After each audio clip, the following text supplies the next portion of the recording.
দেখো sin theta plus cos theta is equal to 1 এটার সমাধান করতাম আমরা।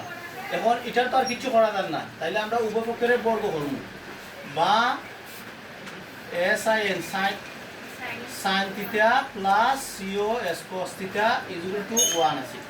এটা আমরা কিটা করলাম উভয় পক্ষে বর্গ করলাম। এখানে লিখতে পারি বর্গ করে, শুধু লিখলাম বর্গ করে, বর্গ করে স্কয়ার, এখানে স্কয়ার বর্গ করছি আমরা।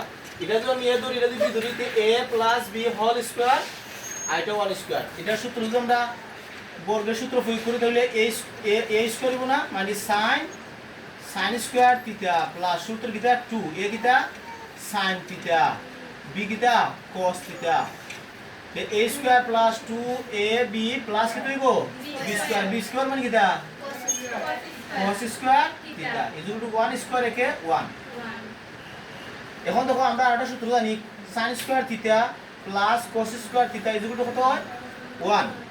sin স্কয়ার থিটা আর cos স্কয়ার থিটা দুটো মিলে ইয়া কি তো কত হয় 1। তাহলে এই যে সমান সমান হলে 1 অথবা লিখতে পারি আমরা sin square theta plus cos square theta plus 2 sin theta cos theta সমান সমান 1।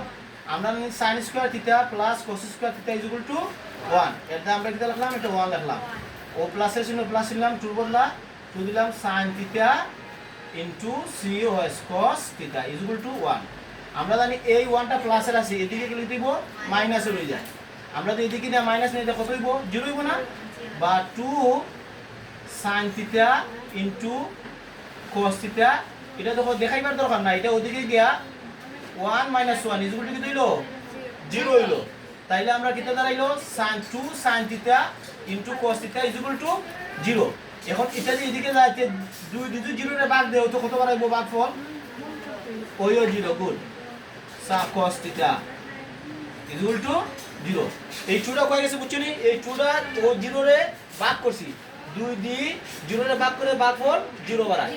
এখানে 0 কিভাবে আসলো, এই 1টা এদিকে গিয়ে মাইনাস হইছে, 1টা কি 1 কে লাগি দেখে 0। তাই আমরা পাইলাম এখন sin theta is equal to 0 cos theta is equal to 0। তাইলে আমরা লিখতে পারি a sin theta is equal to 0 অথবা cos theta is equal to 0। এখন আমরা কোসাইন sin কত ডিগ্রি মান 0, ভেরি গুড 0 ডিগ্রি মান, sin 0 ডিগ্রি মান 0, sin 0 ডিগ্রি মান 0। সাইনে সাইনে কাটা, এত থিটা ইজ ইকুয়াল টু কত হইলো 0 ডিগ্রি। এখন cos কত ডিগ্রি মান 0, cos 90 ডিগ্রি মান 0। cos এর কাটা এত কি হইলো theta is equal to 90 degree. তখন থিটা মান কত বাড়াইলো, এত থিটা সমান সমান 0 অথবা 90 ডিগ্রি। ঠিক আছে নি? এই যে সমাধান করো, সমাধান মানে এই থিটার মান নির্ণয় করা। তোমরা পরীক্ষা দিলে থিটার বদলে a আইতে পারে, আলফা আইতে পারে, বা b দিতে পারে, সেটা দেয়া হইব b এর মান বা থিটার মান নির্ণয় করে এরকম কইতে পারে। ঠিক আছে, এটা হলো জ্ঞান 9.2 এর 23 নম্বর অঙ্কের সমাধান।